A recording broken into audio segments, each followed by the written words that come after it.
Subscribe करें श्री चिन्मयानंद बापू जी के YouTube channel को और हमारे वीडियोस को सबसे पहले देखने के लिए बेल आइकॉन को दबाना न भूलें। उस सखी को लगा कि मैंने राम दर्शन कर लिया, अकेले करूंगी तो मैं बहुत स्वार्थी मानू जाऊंगी।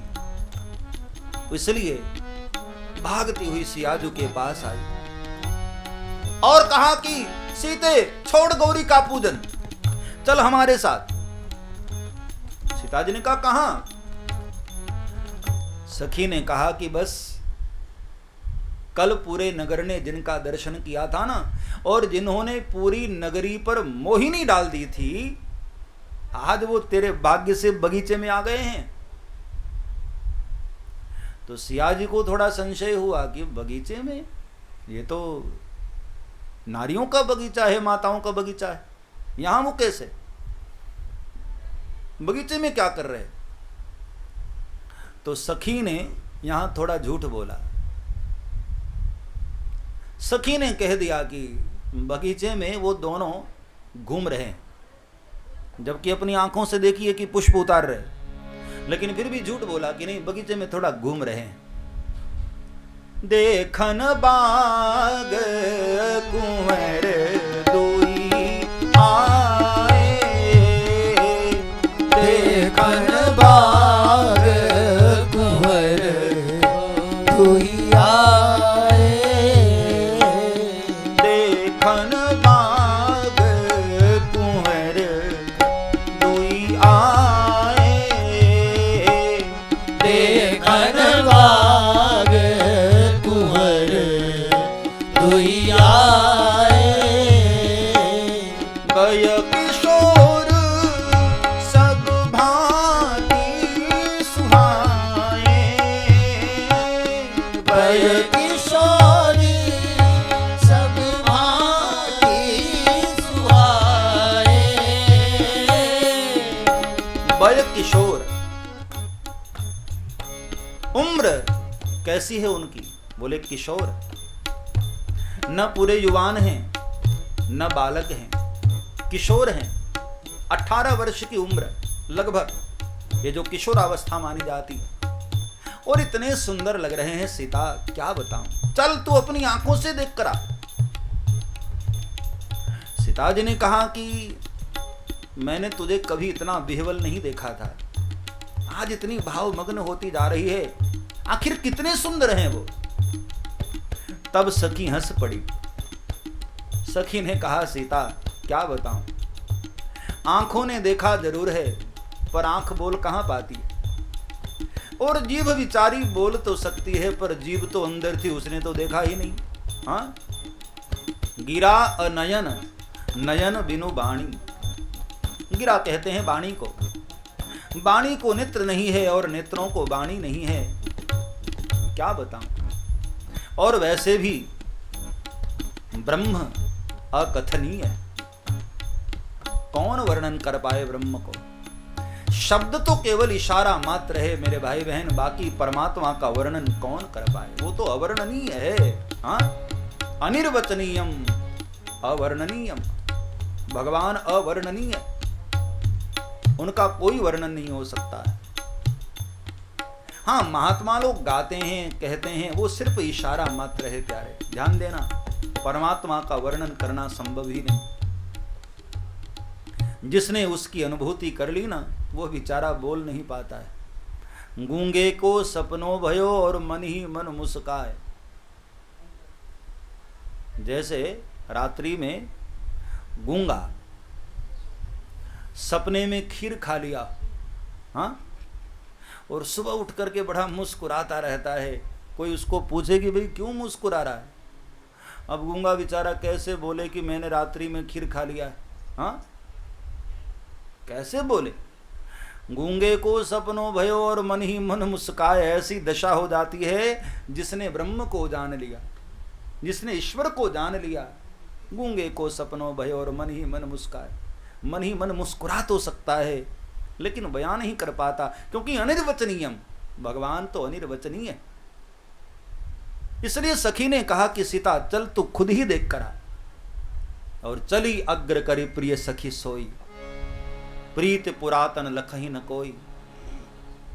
हाँ, सखी ने इतना जरूर इशारा कर दिया कि एक श्याम वर्ण के हैं और एक गौर वर्ण के हैं, एक थोड़े काले हैं और एक बड़े गोरे हैं। जैसे ही सीता जी ने श्याम वर्ण सुना, अपने गुरुदेव नारद के वचन याद आ गए।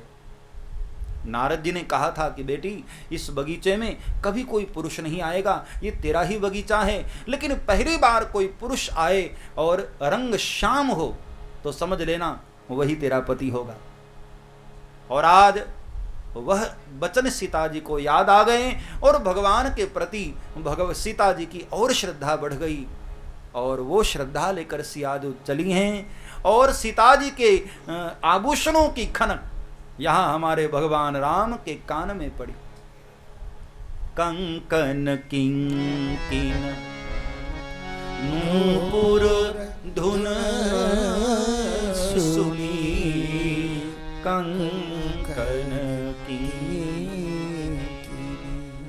कौन कौन से आभूषण की आवाज भगवान के कान में गई? बाबा तुलसी ने लेखनी से इशारा किया। कंकन किंकिन, हाथ के कंगन,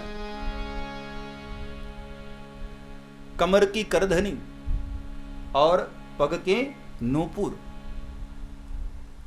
जब सियाजू चल रही हैं, और सीता जी की चाल भी तो मैं क्या वर्णन करूं, मां वैदेही की, जगत को मोह लेने वाली उनकी ऐसी चाल है। और सियाजू जब चल रही हैं तो पग के नूपुर छम छम की आवाज कर रहे थे। हाथ के जो कंगन हैं मां के, वो भी बड़े मधुर आवाज से अलंकृत हो रहे थे। भगवान के कान में मानो जैसे ही शब्द पड़े तो आज पहली बार ब्रह्म भी चकित हुआ। चारों ओर भगवान देखने लगे, जैसे कोई मृगा भयभीत होकर चारों ओर देखने लग जाए, ऐसे भगवान चारों तरफ निहारने लगे। और लक्ष्मण जी का हाथ पकड़कर कहा कि लखन सुनो, ये आवाज कैसी? तो लखन तो सहज थे, लखन बैरागी हैं, उनको कोई फर्क नहीं पड़ने वाला।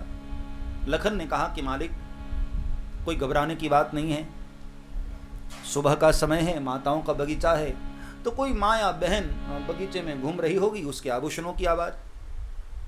भगवान ने कहा कि नहीं लखन, वो तो ठीक है, लेकिन आज मुझे कुछ और दिखाई दे रहा है। मानहु मदन, मदन कहते हैं कामदेव को। मानहु मदन दुंदुभि दीनी, मनसा ईश्वर विजय की। भगवान ने कहा लखन, मुझे ऐसा लग रहा है कि आज कामदेव आक्रमण करने आ रहा है, और आक्रमण करने से पहले जैसे शत्रु पक्ष के लोग दुंदुभियां बजाते हैं, नगाड़े बजाते हैं ना, वाद्यंत्र बजाते हैं, तो मुझे लगता है ये कामदेव मुझ पर आक्रमण करने आ रहा है, ये वो दुंदुभी बजा रहा है। मुझे लगता है कामदेव विश्व विजयी बनना चाहता है, क्योंकि काम मुझसे ही तो केवल हारता है, बाकी तो सभी को जीत लिया उसने। हाँ, आज मुझे लग रहा है कि काम विश्व विजेता बनने की चाह में मेरे ऊपर आक्रमण करने आ रहा है। अब सोचो, राम स्वयं काम की चर्चा कर रहे हैं, यहां ऐसा लगता है कि मर्यादा चूक गए बाबा तुलसी, अथवा तो भगवान राम मर्यादा तोड़ दिए।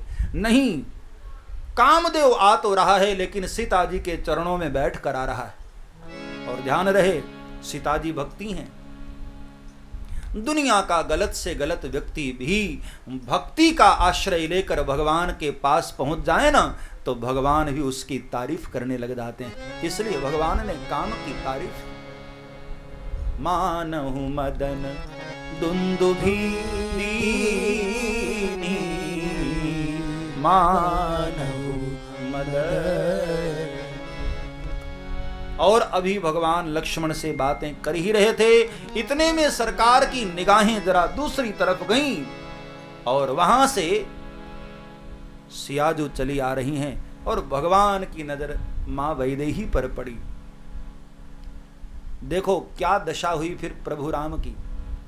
जिन्होंने कल पूरी नगरी पर मोहिनी डाल दिया था, सारे नगर को मोहित कर दिया था, पूरा नगर पागल हो गया था। आज वो स्वयं हमारे सरकार सियाजू का जब दर्शन करते हैं, आस कही फिर चितये नहीं ओरा, सियमुख शशि भय नयन चकोरा। आस कही फिर चितये नहीं ओरा, सियमुख शशि भय नयन चकोरा। भगवान ने दूसरी ओर देखा, सियाजू चली आ रही हैं और मानो चकोर ने चांद को देख लिया हो। आहा, वो दशा मेरे सरकार की हुई, वो दशा मेरे प्रभु की हुई। सियाजू पर जैसे ही दृष्टि पड़ी तो मानो चकोर की नजर जब चांद पर पड़ती है और एक टक चकोर देखने लगता है, ऐसे ही मेरे सरकार एक टक सियाजू को देखने लग गए। सब्सक्राइब करें श्री चिन्मयानंद बापू जी के YouTube चैनल को और हमारे वीडियोस को सबसे पहले देखने के लिए बेल आइकॉन को दबाना न भूलें।